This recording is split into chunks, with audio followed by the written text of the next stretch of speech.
Hello, എന്തൊക്കെയുണ്ട് വിശേഷങ്ങൾ? ദേ ഈ ക്ലിപ്പ് ഞാൻ വേറൊരു വീഡിയോയ്ക്ക് വേണ്ടി എടുത്തതാണേ.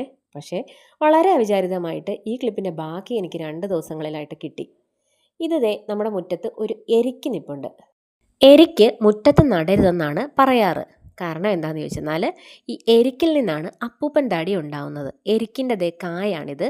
ഇത് പൊട്ടി വിരിഞ്ഞ് അപ്പൂപ്പൻ താടി നമ്മുടെ മുറ്റം മുഴുവൻ പറന്ന് നടക്കും. അത് വീഴുന്നിടം മുഴുവൻ അടുത്ത എരിക്ക് കിളുക്കുകയും ചെയ്യും. അപ്പോൾ നമ്മുടെ മുറ്റത്ത് അങ്ങനെ വരാതിരിക്കാൻ വേണ്ടിയാണ് എരിക്ക് മുറ്റത്ത് നടരുതെന്ന് പറയാറ്.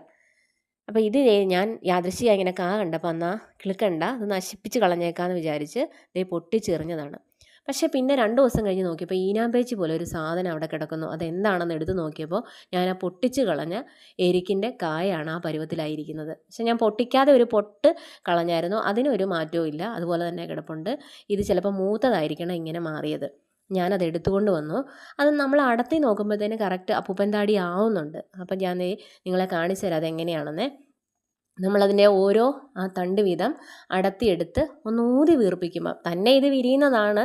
ഇതിപ്പോൾ നമ്മളിങ്ങനെ നശിപ്പിച്ച് കളഞ്ഞത് കൊണ്ടായിരിക്കും ഊതി വീർപ്പിക്കുമ്പോഴാണ് അത് അപ്പൂപ്പൻ താടിയായിട്ട് മാറുന്നത്. അപ്പം ഞാൻ കുറച്ച് നേരം അതൊന്നും നോക്കി ഒന്ന് കണ്ടു. എൻ്റെ കയ്യിൽ ഇതുപോലത്തെ ഒരു സാധനം വരുന്നത് ആദ്യമായിട്ടാണ്.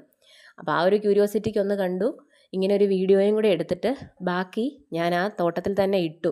അതിൻ്റെ ബാക്കി എങ്ങനെയാവും, ഏത് പരുവത്തിലാവും എന്നറിയാൻ വേണ്ടിയാണ് ഇട്ടത്.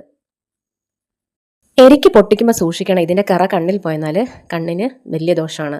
പക്ഷേ ഏറ്റവും ഔഷധ ഗുണമുള്ള ചെടിയും കൂടെയാണ്. ഇതിൻ്റെ പുഷ്പം ഭഗവാൻ ശിവന് ഏറ്റവും ഇഷ്ടമാണെന്ന് പറയപ്പെടുന്നു. ഈ 3-ാമത്തെ ദിവസം കിട്ടിയ വീഡിയോ ആണിത് കേട്ടോ. അത് ചെന്ന് നോക്കിയപ്പോഴത്തേക്കും നല്ലതായിട്ട് അപ്പൂപ്പൻ താടിയായിട്ട് മാറിയിട്ടുണ്ട്. അപ്പോൾ ശരി, ഇതുപോലത്തെ കുഞ്ഞു കുഞ്ഞു വീഡിയോസുമായിട്ട് പിന്നെ കാണാം.